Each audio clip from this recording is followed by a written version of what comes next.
One thing that really strikes me about driving from Denver into Boulder County is that you don't really feel like you're leaving one place until you reach the Boulder County line. And this route takes you through several cities, but apart from the signs letting you know that it's switched, you can't really tell that you've left one. But once you reach the county line, there's this noticeable shift away from development and into agricultural fields, and this continues throughout the county. For my commute to the Parks and Open Space building in Longmont, I come from the south along 287, and that you really get the sense that you're leaving Lafayette and passing through several miles of agricultural fields before you reach Longmont. At first glance, you may think this is happenstance and that it's inevitable that those fields will also eventually be developed. However, for the majority of those fields that I pass, that's not their fate due to a very conscious decision to protect those agricultural lands, either by purchasing them outright or by using a tool that many people may not know that much about, called a conservation easement. And conservation easements are not just located in this part of the county, right, Liz? That's right, Tim. You began describing your approach into Boulder County from the south, and my daily commute takes me into Boulder County from the north. So I spend about 4 miles on Highway 287, which is a highway that runs north-south through Boulder County. And during those 4 miles, I pass 3.5 miles of lands that are protected by conservation easements on either side of Highway 287. It's pretty incredible. And along that corridor, there's only that 1/2 mile stretch that I don't drive by a conservation easement property. And they're located all throughout the county, not just along our commutes. The conservation easement properties, they actually comprise about 40% of Boulder County's open space. While most local listeners and Colorado visitors may be familiar with parks and open space from the incredible recreation opportunities on our county parks, over 40,000 acres are protected by conservation easements that remain in private land ownership. So today, we're here to talk all things conservation easements. I'm Liz Northrup, the Conservation Easement Program Supervisor. And I'm Tim Carden, the Conservation Easement Stewardship Specialist. And together, along with 2 seasonal employees, we are the Boulder County Parks and Open Space Department's Conservation Easement Program.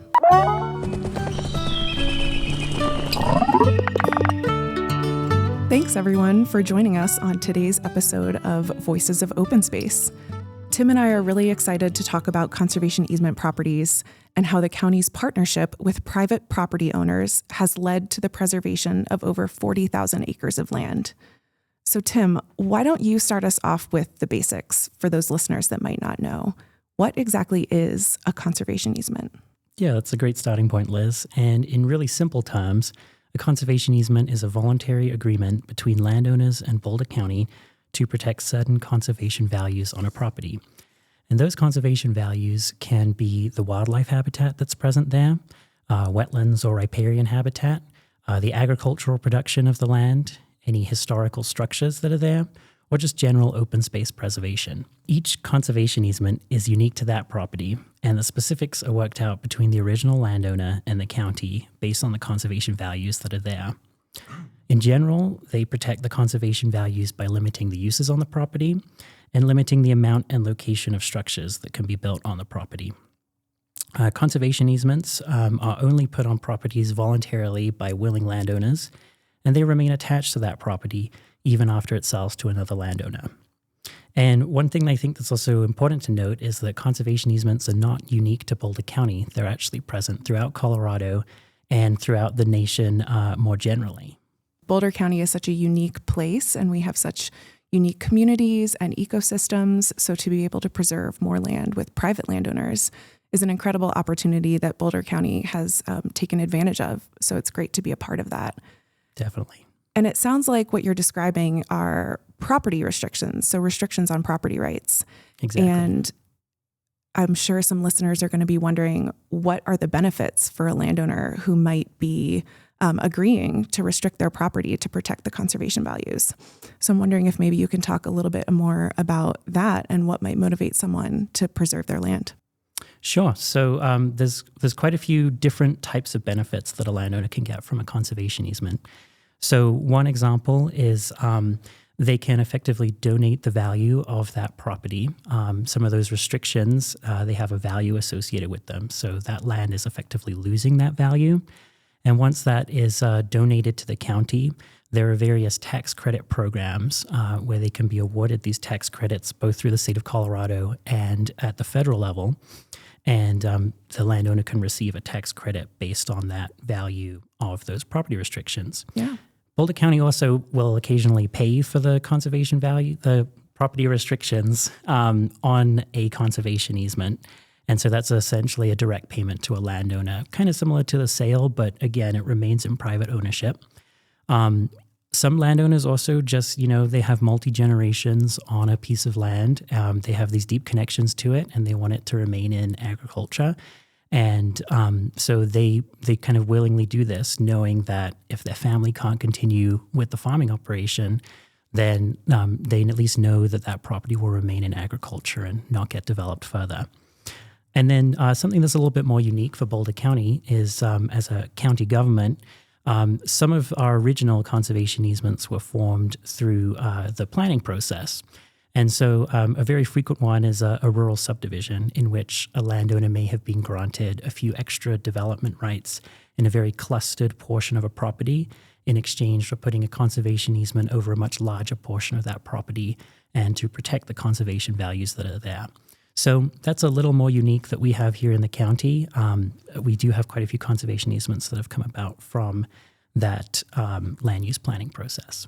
And I think it's important to note that Boulder County has a really strong support from our residents who time and again continue to tax themselves to support open space. And it's those open space sales tax dollars that our colleagues use to compensate those landowners who are agreeing to those property restrictions. And that deliberate planning effort that you've been talking about, where we are choosing to preserve open space, that's a good lead into why do we do this? People might be wondering, why is a local government using this tool for private land conservation? And the answer to that question is really rooted in the Boulder County Comprehensive Plan, which is the guiding document used to define goals, policies, and priorities for the county. The comprehensive plan, it contemplates several methods for preserving open space and channeling development into the incorporated cities and towns throughout Boulder County. One of those methods that's contemplated in the comprehensive plan are using conservation easements to preserve open space. So I think it's important for listeners and for residents to remember that open space preservation is not just about public access and trails and parks, but also includes things like preserving agricultural lands and working farms, preserving wildlife corridors, and protecting sensitive ecosystems. So again, here I'm coming back to these things that you talked about earlier with those conservation values and what the conservation easements are written to protect. Boulder County has such a rich diversity of landscapes and communities, and many of those are worth preserving. So it's exciting we get to take part in that work. Definitely, yeah. It's great to be a part of protecting those extra conservation values that the public may not think about on a kind of day-to-day basis. Yeah, and another exciting aspect here for us is that the first conservation easement that was signed in Boulder County was in 1975, which is very exciting because our department is celebrating their 50th anniversary, and our department was founded in 1975. So it's a nice coincidence that we get to celebrate not only our department, but the Conservation Easement Program and the county's efforts to preserve open space using conservation easements. Yeah, and it's really great to know that the county has been protecting these extra private lands for 50 years essentially now, with that first one being recorded in 1975. And I think sometimes it's helpful too for the listeners to really understand, like, well, if I haven't really heard of a conservation easement and you've been doing this for 50 years, is that because we were kind of one of the original ones, or do a lot of other organizations that hold conservation easements, have they also been doing this for 50 plus years? Yeah, I think that's a great point. And I have a cool story that kind of illustrates how innovative Boulder County has been using conservation easements as a tool for open space.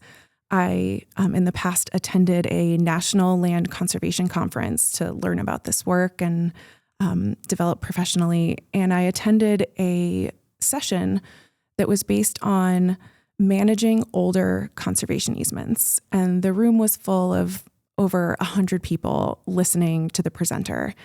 And the way the presenter started the session was to ask everyone to stand up. So here I am in a room full of over 100 people standing. And that person asked people to sit down based on how old their oldest conservation easement was. So they started in the 2010s and people started sitting down, then the 2000s, then into the 1990s. And I started looking around the room, realizing the amount of people standing up was dwindling very quickly. And then into the 80s, so many people sat down. And by the time he got to the 70s, I looked around and I was still standing because our first conservation easement was in 1975. And I was one of maybe 5 people still standing up in the room at this national land conservation conference. And it just really struck me that I was able to work for an organization that's been using this amazing tool for decades to preserve open space. So I think that just goes to show how innovative Boulder County has been and how forward-thinking they were, even in the 70s, to begin preserving open space using this unique tool, a conservation easement. Yeah, and it's really exciting kind of hearing that story and hearing how, we really were kind of one of the first ones, particularly in Colorado, to kind of widely adopt the use of conservation easements. And then to kind of see how the program has grown since those initial ones were originally signed into the program that it is today. And I know you're going to talk a little bit more about that now. Yeah, so as I've mentioned, I think a couple of times now, we have Boulder County Parks and Open Space has about 40,000 acres of open space, and it comprises 40% of Boulder County's portfolio of open space alongside the properties that Boulder County owns and manages. And that's 40,000 acres of conservation easements. Conservation easements specifically, privately owned conservation easements. And if you do the math with how many acres there are in Boulder County and how many acres are preserved, it's about 8.5% of Boulder County's land is preserved under conservation easements, which I think is just very incredible. Cool. Yeah, it's incredible. And people might be wondering, well, 40,000 acres, that's a lot. How many conservation easements are there? And how many do Liz and Tim have to manage? And we have to manage over 850 conservation easements, which kind of leads into our bread and butter, which is conservation easement stewardship. So when we talk about needing to manage these restrictions and check up on them, we refer to that as conservation easement stewardship. So we go out to these properties. When Boulder County agrees to be the steward of a conservation easement over a private property, we're taking the perpetual responsibility to ensure that the terms of this agreement are upheld forever. And we hold those terms in trust for the public. We manage those. So like you mentioned earlier, these restrictions remain attached to the land even when it sells to a new owner. So let's talk about stewardship. Conservation easement stewardship, it's our everyday job. And Tim, your title is Conservation Easement Stewardship Specialist. So why don't you take the lead on telling everyone what that looks like? What is conservation easement stewardship? Absolutely. And I think one way to sort of also put in perspective for the conservation easement stewardship aspect is that number, the 40,000 acres split between 850 properties. I've heard of other conservation easement holders in Colorado more generally that also hold 40,000 acres, but that's split between about 50 different properties. So one extra kind of challenge that we have is that acreage is split between a lot more landowners.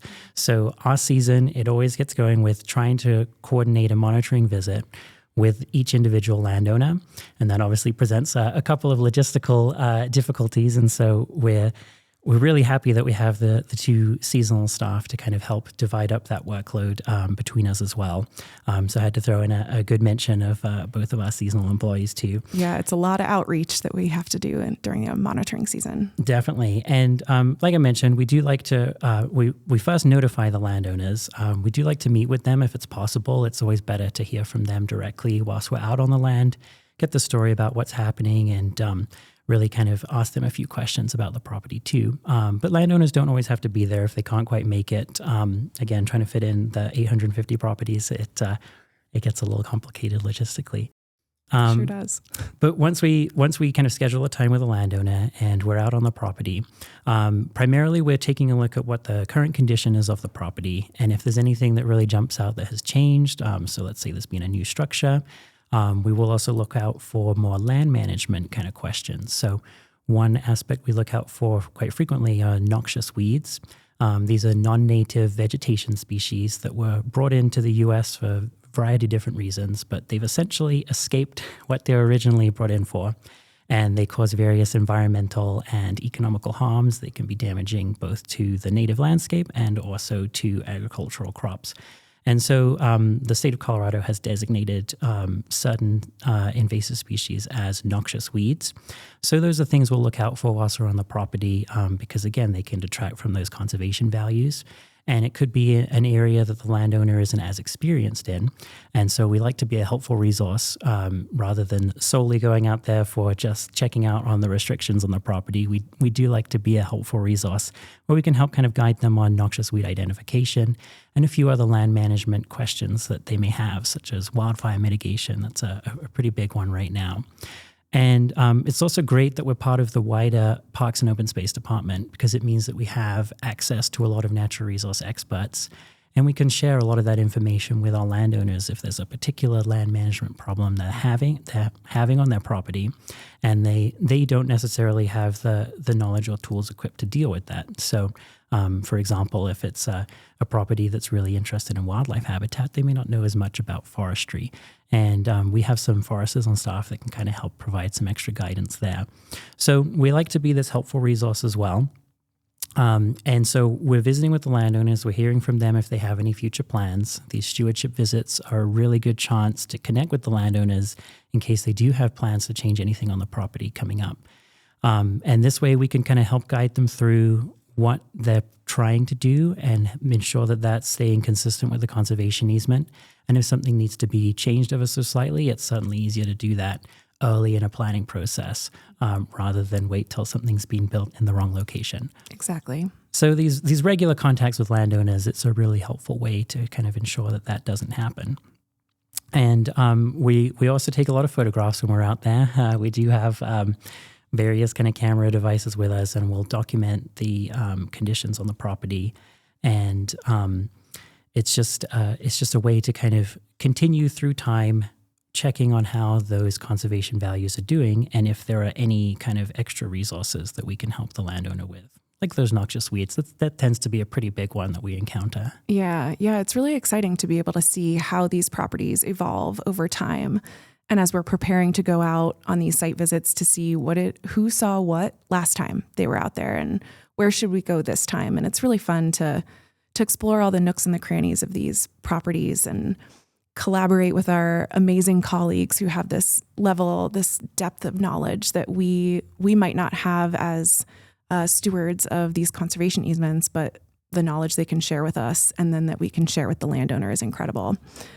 I have a really kind of rewarding story from working with one landowner. I was out on a monitoring visit and got into this like nook and cranny of their 1,500 acre ranch and found myself staring at a patch of noxious weeds, like you had mentioned before. And they were just kind of hiding out, but the plants were huge and I could tell they'd been there for a while and just no one had seen them. So I brought the information back and talked with the landowner who wasn't aware that they were there and had the best intentions to control the population, but it was a big population. So I approached our invasive plants team to see if there was anything they could do to help or any advice they could provide us. And it turned into this beautiful partnership where our invasive plants team was able to help organize a volunteer event where volunteers actually went out to the conservation easement property with the landowner's permission and pulled a whole bunch of these weeds, and just seeing how many they pulled and their progress, it was incredible. And the next year we were able to go back to that location to check on the population and it was almost gone. So we, together with the landowner, had gotten this population to a point where they could control it and they intend to moving forward. And I just think that's one of the most rewarding aspects of our job is finding these hidden gems, these hidden populations of noxious weeds, and working with the landowner to correct that and by doing so, we saved some populations from moving into an adjacent county-owned open space property. So really caring for these lands, it's rewarding and it's fun to see our monitoring work lead to a cool project like that. Definitely, yeah. That's one of the real kind of joyful aspects about getting to visit these properties kind of year after year is noticing maybe there is this problem like this noxious weed patch, and then being able to help them provide those resources so that it's not just, here's a problem, you deal with it. We're here to help kind of figure that out as well. And it's great to see a kind of successful outcome from that. And sometimes we also learn from the landowners. They have a wealth of knowledge about various topics that they're doing on their land specifically. And some fun examples I have is there are quite a few agricultural conservation easements, particularly in the sort of plains portions of the county. That's all the non-mountainous areas. It's a very agriculturally productive land. And we have a whole variety of agricultural producers here in Boulder County, some more kind of conventional farmers. And then we also do have some trialing more sort of organic and regenerative methods. And I actually had a really interesting visit with a regenerative farmer. And they were explaining the whole process to me, in which they were trying to increase their soil productivity. They had a bit of a kind of degraded soil quality, and they just weren't able to get the kind of crop types that they were hoping to. They're really trying to increase more in food production rather than a hay production. And so they brought in some pigs to help kind of tear up the land a little bit and start aerating it and providing some extra nutrients into that soil. And that's something, that's usually done with tractors and big equipment and things. And they were using these livestock to be able to do that. And then they would come in and plant a cover crop, which again, they would help kind of fix extra nutrients into the soil. And then they also provided an extra nutritional source for those pigs to come back through. And after a few years of doing that, they found that they really increased those soil nutrient levels to the point they're able to put in kind of more standard vegetable crops again. And the fun thing is, getting to go back year after year is kind of, you can see the area that they first showed me on, here's just where the pigs have come through, and we planted a cover crop, and then here's one that's a few years older that it now has that successful vegetable production happening on it. It's a really fun aspect to kind of see that. And again, that's us learning from the landowners too. Yeah, awesome. It's so fun to learn from landowners, and it's nice. We've been talking about some properties that are closer to town in the plains as opposed to in the foothills and mountains.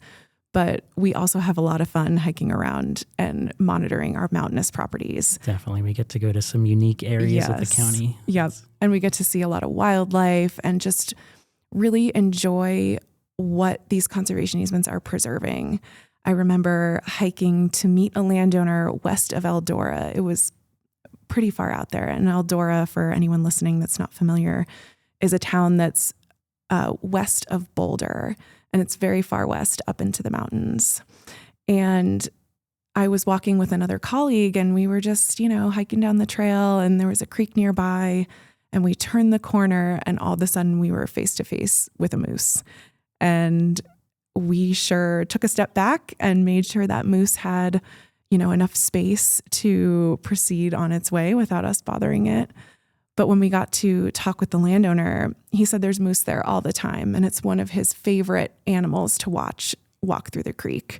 So just seeing what we're preserving and bumping into it on the trail is just so fun, and I love seeing it. And how about you? Do you have any fun wildlife stories? Yeah, well, I think sometimes too, it's the wildlife that sees us that we don't necessarily see. So I was on a conservation easement in Left Hand Canyon. Again, it was kind of more foothillsy property, just south of Lyons. But I was walking around on the monitoring visit. I did notice this landowner had put up several trail cameras. And I saw a couple of the trail cameras that I walked straight past, so I was probably going to be on those, and I knew the landowner would share that.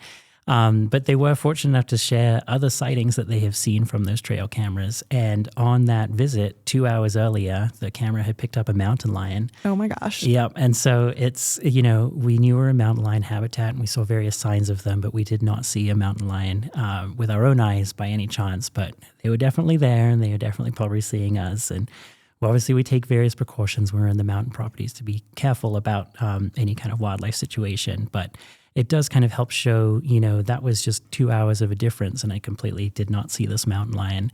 But knowing that they're there and that knowing that this is a property that's kind of contributing to the habitat, it's another kind of rewarding aspect that we enjoy seeing. But, it's not all fun and games. We do have various reporting activities that we have to do. And sometimes, unfortunately, there could be a violation of the conservation easement. And we do have to deal with those. And so I think we'll take a little bit to talk about both the reporting aspect and what we do if we find a conservation easement violation happening on the property. Yeah, I think that's a great segue into talking about, how we have a lot of fun on our site visits. We enjoy meeting with people. We enjoy seeing wildlife. But you're right. People might be wondering, what do we do if we see a violation, and what are some of those common things that we find? And I think, when we do find something, we always approach the conversation with curiosity.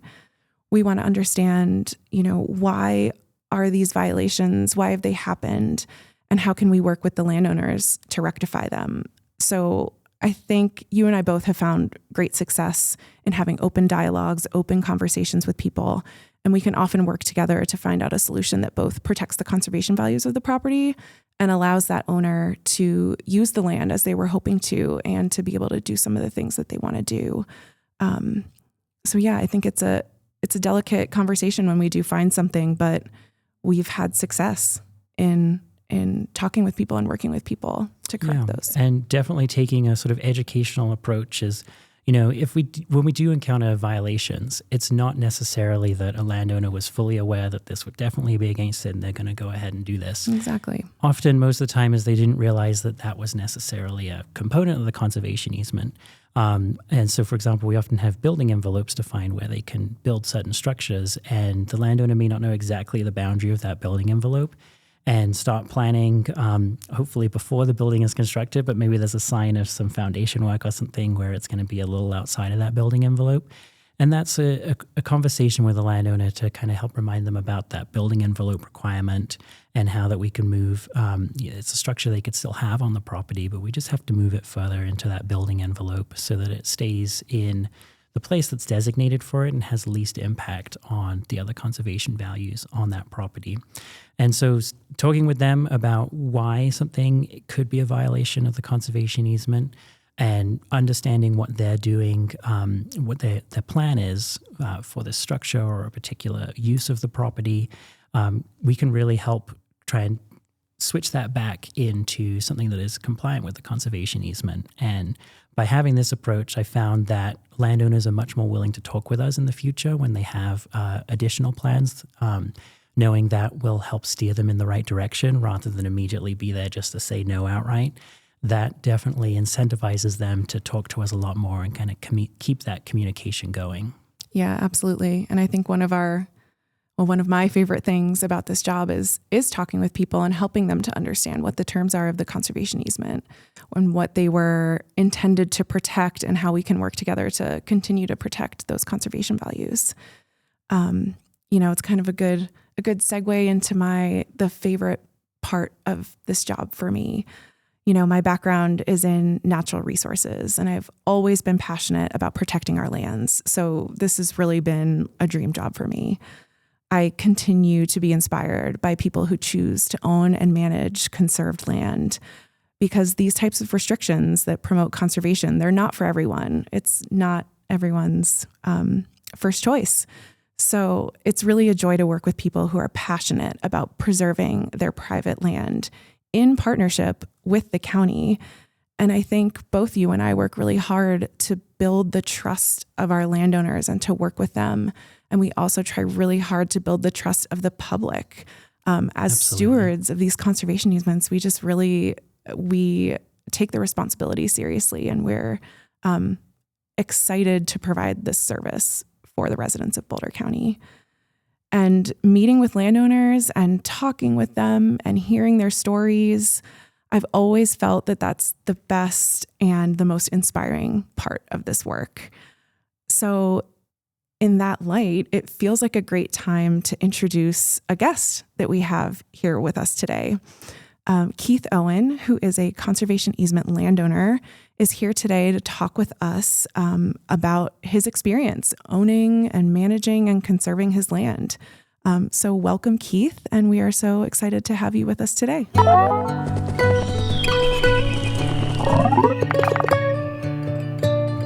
Welcome, Keith. Thank you so much for joining us here on our podcast journey. We appreciate the time that you've taken to come here and talk about your experience.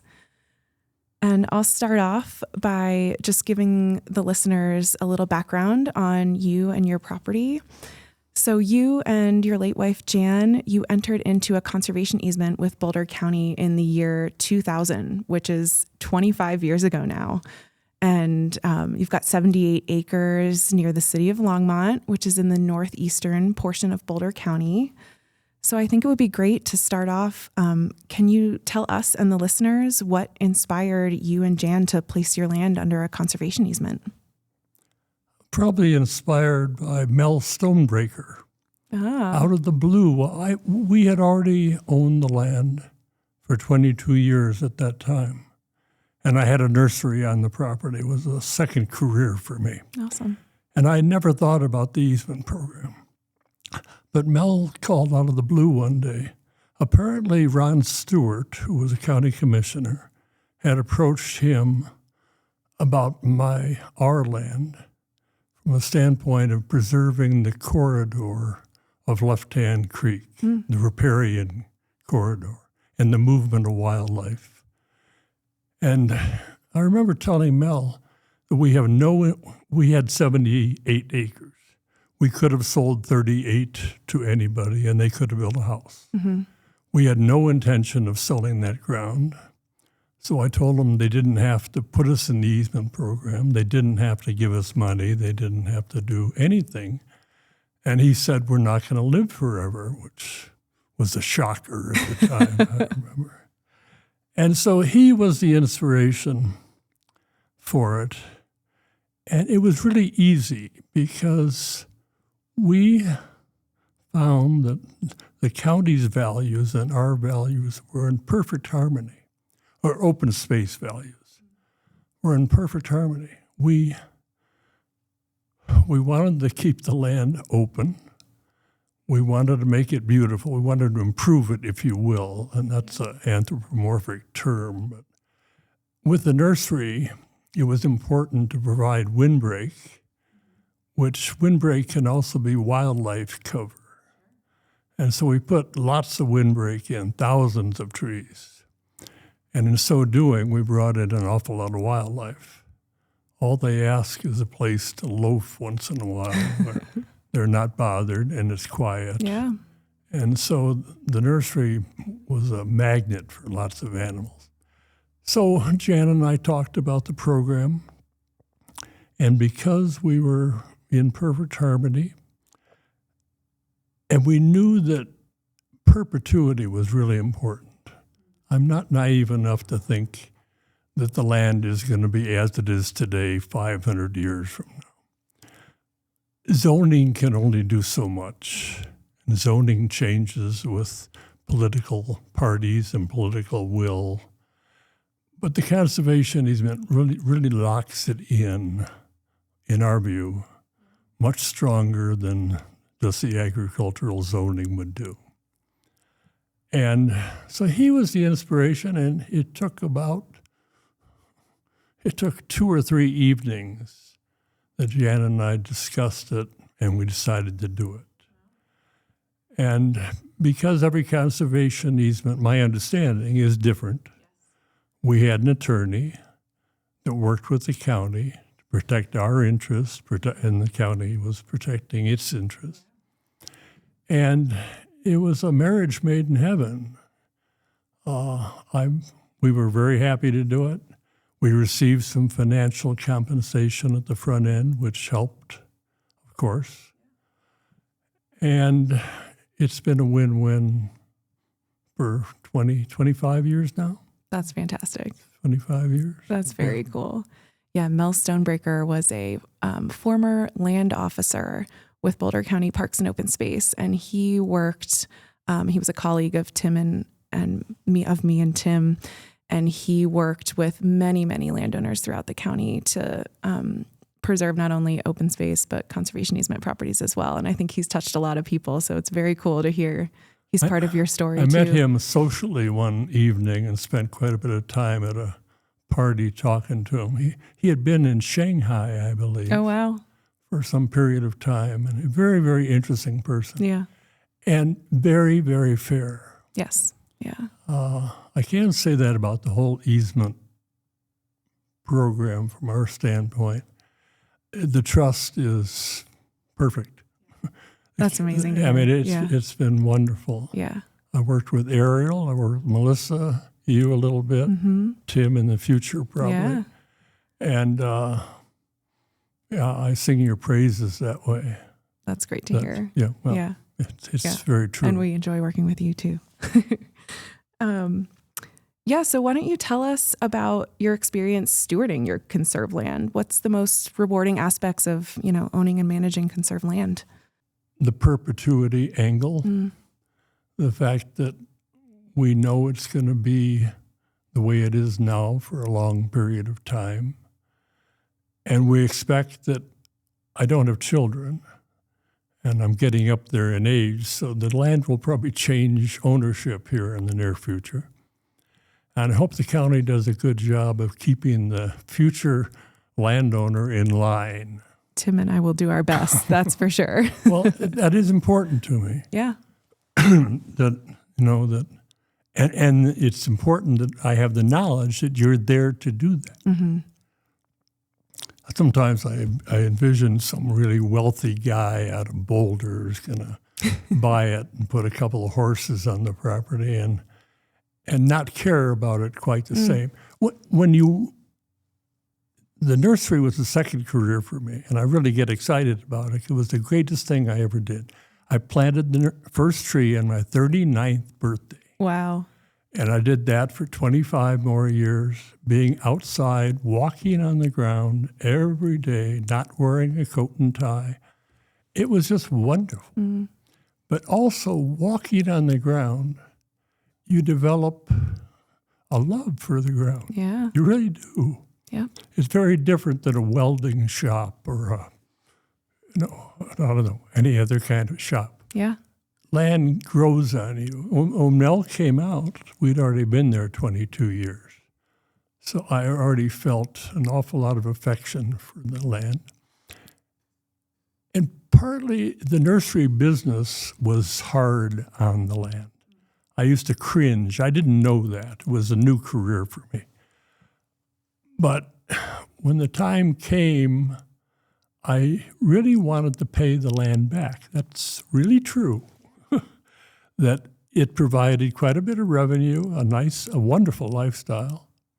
And now it was time to preserve it or conserve it. And I like to think that the insect life and the wildlife and little things you can't see that other people know about in soil are doing very well, thank you. Because it hasn't been disturbed now for 13 years. Yeah. It was the last time that land saw a plow. Wow. And plows are really difficult on land. Yeah. And we had to do it. We had to, during the nursery time. But never again will that land be plowed, in my view. Yeah. I don't think it ever will be. So. Yeah. Well, we can sing your praises too. So in 2023, you even won a conservation award in environmental stewardship from Boulder County. And for those listeners, Boulder County issues conservation awards annually to honor individuals or groups of outstanding individuals and their contributions that they've made to Boulder County. And you were awarded one of those in 2023 because of the work that you did recovering the land from the tree nursery. You transitioned it into more of a natural native grasslands, and you incorporated the grazing of cattle and really wanted to, like you said, heal the land from the more intense use of the nursery business. So can you tell us a little bit about your journey doing that restoration and all that work? Yeah, it was really pretty easy decision to make. the 78 acres that I own has never been leveled. Much of the land in Boulder County has been leveled for irrigation purposes by big machinery. I'm very happy that my land, our land, was never leveled, but that makes it virtually impossible to irrigate. The only way to do it would be a sprinkler like Nebraska, these big circular sprinklers. But we have huge cottonwoods on the property, and I'm not about to take the cottonwoods down. And I planted thousands of trees that would have to come down, wildlife cover. So it was easy to say, let's put the land back to native grass. It took 4 years. I wasn't young at the time, but I was in pretty good shape. And I worked really hard for 4 years, establishing native grasses, dry land, with no irrigation. Because irrigation would be a full-time job and very expensive. I think this is the best use for that land. I might have to convince the Boulder County Treasury Department sometime that this is the best use. But I think I can, because you'd be looking at about $200,000 to irrigate the property, and recovering that money on 78 acres of alfalfa would be impossible. So the grass is doing very, very well. I found out from Boulder County experts. That's another thing the easement did for me. It gave me access. The access might have been there anyway to experts, but I didn't know that I could access them. But after I went into the easement, I did use Rob Alexander and Steve Sauer and other people for their expertise, and they helped me a lot. And I found out from them after a period of time that I needed either buffalo or cattle on the property. The grasses won't do well if you don't graze them. So the county helped me find a fellow named Andy Brighter, who comes out, well, he uses my old office building on the property, but he grazes very scientifically to improve the grass. He's a marvelous individual who wants to bring agriculture back full force into Boulder County. And he has a dream to do that. It's fun to be around him and hear his dream. He knows everybody in the county associated with agriculture, and he's done a wonderful job on my ground of grazing it properly so that the grasses are responding to that grazing. It's a beautiful stand of native grass. It looks like it did when Columbus got off the boat. Yeah. And no maintenance at all, other than cattle. Wow. And I'm too old to farm, and I don't want to farm anymore. And I am too old to farm. Yeah. So I would encourage landowners to consider native grasses. Yeah, that's wonderful. And it certainly is good for wildlife. Awesome. So how's your experience, no pressure, I know this is me asking you, but how has your stewardship experience been with the county over the years, having people come out and monitor your property? I mentioned we had Ariel and Melissa and you. It's been very, very good. I think partly because the harmony, I think the county knows that if I'm doing something wrong, they can correct me, and I will apologize for having done it wrong. It isn't a case of trying to get away with something. Sure, yep. And so it's been very, very easy. There's been 2 or 3 suggestions, and they were right. In one case, I was dumping water into a irrigation pond that we have, and I was creating some erosion in so doing, and I should have seen that. It was Ariel at that time that said you could stop that erosion very easily, and I did. That's about the only suggestion I think I've had. The nursery continued just like it had before. before the easement and after the easement, there was absolutely no change in what we did every day on a day-to-day basis.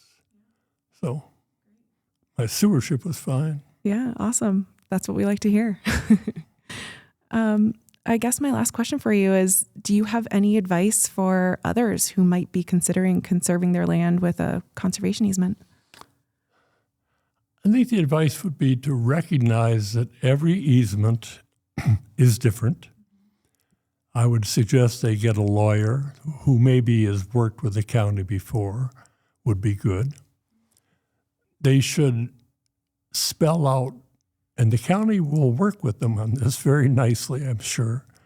They should spell out exactly what they're doing now and how they can continue to do that in the future. So there's no misunderstanding, which is the only thing it would be. And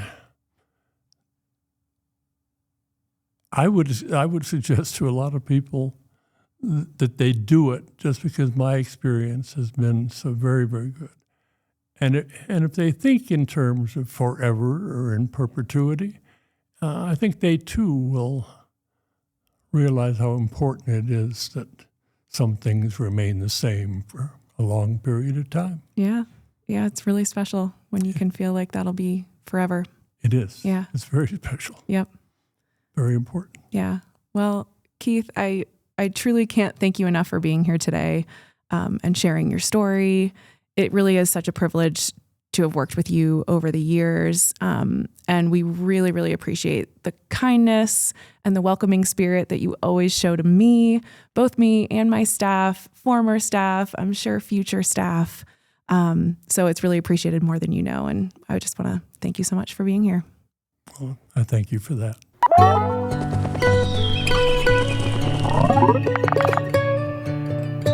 Well, that was really great hearing from Keith all the story about why he protected his land with a conservation easement.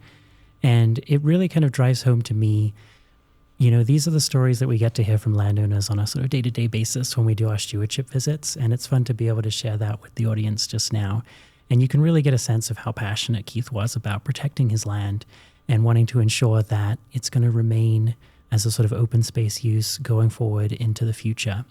And it's also, he has such a great story from that conversion from that tree nursery into more native grassland habitat, being able to do that within the confines of the conservation easement, but also relying on some of those parks and open space experts we were talking about earlier, and how he was able to utilize some of their knowledge to make sure that happens, as well as, working with his ranch manager, Andy, there.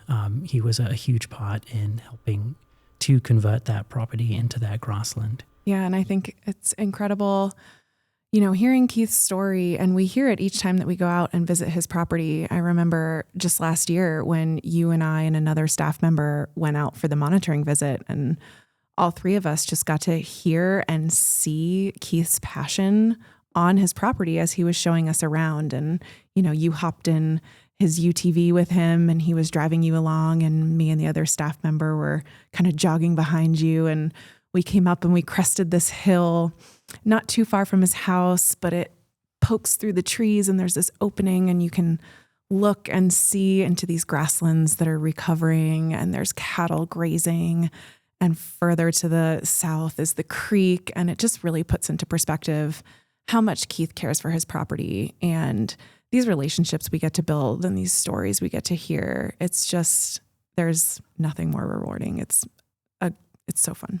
Yeah. Yeah, it definitely is a nice rewarding aspect. And being able to share that today was a really great thing for Keith to do too. Yeah, it was great for him to join us. And I wonder, if people want to learn more, where can they learn more about conservation easements? Exactly. And, as Keith mentioned, all conservation easements are unique, and it's quite a big topic. So there's only a certain amount we could cover here today. But the show notes that are attached to this episode, they have some extra resources that people can look into. So the Conservation Easement Program's website's on there, as well as a few extra documents about conservation easements in Boulder County. And then there's a few links to some external organizations as well. So there's plenty of goodies in the show notes for people to dive into more detail. Awesome. Thanks, Tim. And thanks for joining me on the podcast today. This was great. You bet. Thanks to everyone who took the time to listen to this episode today. Tim and I love this work, and it's an honor to protect open space in Boulder County. We'd also like to thank Longmont Public Media for the recording space today, and invite you to follow us, Boulder County Parks and Open Space, on social media, including Instagram, Facebook, and YouTube. And finally, please continue to listen to this podcast series, The Voices of Open Space, on your favorite listening platform.